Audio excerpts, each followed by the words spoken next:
पहली बात तो मुझे जो मेरा व्यक्तिगत ये जो अभिप्राय है कि कोरोना क्या सही में इतना गंभीर बीमारी है या उसका एक हवा फैलाया गया है, क्योंकि उसके जो टेस्ट होते हैं जो कोई ऑथेंटिक तो नहीं है, लेकिन ये बताया जा रहा है कि अगर व्यक्ति पैसे वाला है तो उसका पॉजिटिव आता है, अगर नेगेटिव आता है। जब तक उसकी कोई दवाई ही नहीं है तो उसका ट्रीटमेंट के अंदर 5 लाख 10 लाख 15 लाख के बिल्स कैसे बन रहे हैं। जब दवाई ही नहीं है तो वो क्या ट्रीटमेंट कर रहे हैं। सवाल ये उठ रहा है कि क्या लॉकडाउन ये उसकी समस्या का समाधान है क्या, या हम उसको और किसी अलग तरीके से हल कर सकते हैं। दूसरी बात, जहां तक न्यायपालिका का सवाल है, जहां पर 25 मार्च 2020 से लॉकडाउन है और उसके बाद में फिजिकल हियरिंग टोटली बंद हो गई है और हाई कोर्ट्स में भी क्या बोलेंगे वर्चुअल हियरिंग हो रही है। जो तो बहुत सारे एडवोकेट्स ये ऐसे जो उस कंप्यूटर सेवी या वो नहीं है, टेक्नोलॉजी सेवी भी नहीं है। और जहाँ तक डिस्ट्रिक्ट कोर्ट का सवाल है, वहाँ तो टोटली मीन्स जो मेन जो काम है उनका एविडेंस लेना और ये पूरे बंद पड़े हैं, तो उससे लोगों को जस्टिस में भी बहुत तकलीफ हो रही है। उसका समाधान हो सकता है, लेकिन क्यों नहीं कर रहे हैं वो मैं नहीं बता सकता। आप मेरे यहाँ पे देख सकते हैं कि एक पार्टीशन बनाया है, ग्लास का ऐसा पार्टीशन बना सकते हैं।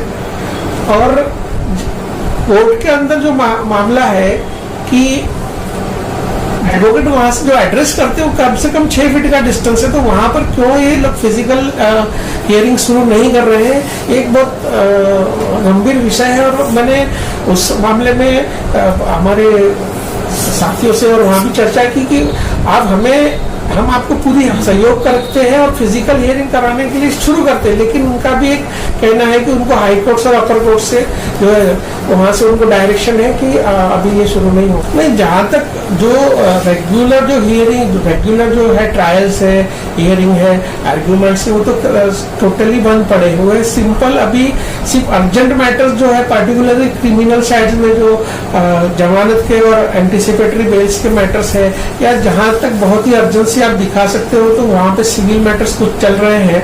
अदरवाइज पूरे जो मामले हैं वो बंद पड़े हुए हैं।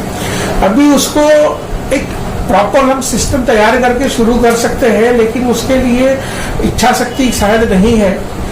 वो उसकी वजह क्या है वो नहीं बता सकता। लेकिन आज अगर मैं मेरा व्यक्तिगत अभिप्राय मानूं तो पिछले कुछ सालों से हमारे सभी जो लोकतंत्र के जो स्तंभ है वो करीब करीब बर्बाद हो चुके हैं और न्यायपालिका भी उसी रास्ते पे चल रही है, ऐसा मुझे लगता है। नहीं, बेसिक मेरा जो मानना है कि कोरोना का जो एक बहुत सारे लोग जैसे अभी सिर्फ खांसी हुई, बुखार आ गया, ये आ गया और उनको लगता है कि वो कोरोना, तो टेस्ट कराते हैं। अभी टेस्ट सही हो रहा है, गलत हो रहा है, या उनको गलत टेस्ट की जानकारी मिल रही है। तो और दूसरी बात ये है कि जो लोगों की मरने की जो संख्या है वो सही में क्या कोरोना से ही मर रहे हैं या अन्य कोई बीमारियों से भी मर रहे हैं, क्योंकि कोरोना के साथ साथ आज जो हार्ट से भी मरते हैं, कैंसर से भी मरते हैं, बहुत सारी अलग बीमारियों से भी लोग मरते हैं। मरना एक सामान्य प्रक्रिया है, एज से रिलेटेड भी है। तो अभी सभी को ये लोग जो फिगर्स जो स्टैटिस्टिक बता रहे हैं वो सिर्फ कोरोना के ही है कि वो सभी जो मरीज मर रहे हैं जो उनको कोरोना के नाम से बताया जा रहा है। ये एक बहुत गंभीर सवाल है।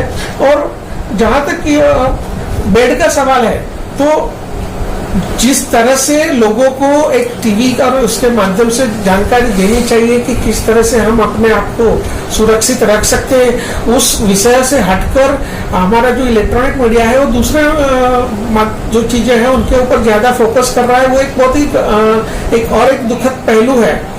हमें सामान्य जनता को ये बताना चाहिए कि आप अगर ये बीमारी में अगर आपको प्रारंभिक लक्षण है तो आप उसको किस तरह से टैकल कर सकते हैं और जैसे आप इम्यूनिटी कैसे बढ़ा सकते हो। आप जैसे अगर आपको सामान्य लगता है आप गर्म पानी पीजिए, भाप लीजिए, अल्कलाइन वाटर्स लीजिए, जो और इम्यूनिटी का जो काढ़ा लीजिए। ये जो चीजें जो अगर हमें हमारे मीडिया के माध्यम से बताना चाहिए, उसकी जगह पे हम दूसरे विषयों के ऊपर ज्यादा फोकस कर रहे हैं। ये भी एक गंभीर मामला है।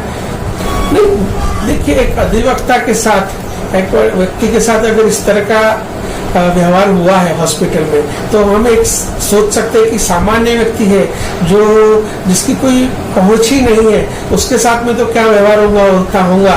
और ये तो अधिवक्ता की डेथ हुई और उनके साथ में ये तरह का हॉस्पिटल वालों ने व्यवहार किया, इसीलिए वो मामला भी सामने आया है। अन्यथा इस तरह के कितने मामले हुए होंगे, ये भी वो भी हमारे पास कोई फिगर नहीं है। तो ये तो बहुत ही गलत है और ये एक बहुत गंभीर बाबत है कि हमारे जो भी आज है सरकार, वो हेल्थ और एजुकेशन के ऊपर बिल्कुल ही क्या बोलेंगे, उनको कोई परवाह नहीं है कि हम इस दो चीजों के ऊपर हमें आत्मनिर्भर बनना चाहिए।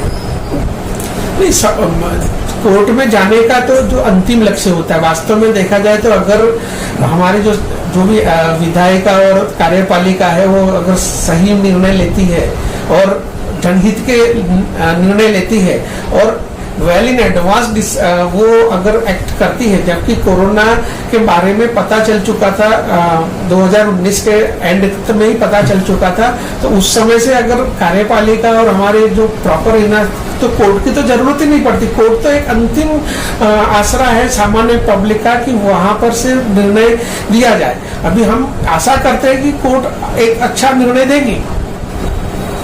कानूनी तरीके से तो उनका एक्चुअली जो हॉस्पिटल का लाइसेंस अगर पता चलता है कि उन्होंने जानबूझकर ये इस तरह का व्यवहार किया है, तो उनका लाइसेंस ही रद्द करना चाहिए। इवन डॉक्टर्स की भी उसका भी जो लाइसेंस है वो भी रद्द करना चाहिए और एक सबक सिखाना चाहिए कि हम यहाँ पर सिर्फ पैसे कमाना, ये हेल्थ और एजुकेशन जो है वो एक इंडस्ट्री नहीं है, एक सेवाभावी होना चाहिए। सिर्फ और सिर्फ पैसा कमाना या वो लक्ष्य नहीं होना चाहिए और वो उसके लिए एक उनके ऊपर एक सख्त कार्रवाई होनी चाहिए। मैं तरुण परमार, एडवोकेट।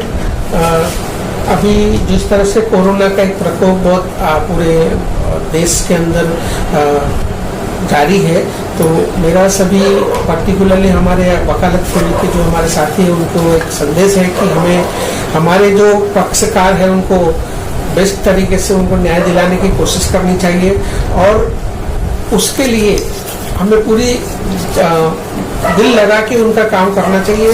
आज की डेट में पक्षकारों के बहुत सारे ऐसे है कि जिनका मैटर्स पेंडिंग पड़ी है, उनके लिए हमें अपना पूरा तन मन धन लगा के काम करना चाहिए। उसके साथ ही अपने खुद का भी ध्यान रखना चाहिए कि कोरोना से हमें किस तरह से हम कोरोना की जो बीमारी है उसके हम अपने आप को बचाए रखें। जितने भी हमें गाइडलाइंस जो मिली है उसका पूरा पालन करें। बिना मतलब के सामान्य नागरिक को भी ये आह्वान करता हूँ कि बिना किसी काम के घर से बाहर न निकले, बार बार अपने हाथ को सैनिटाइज करें।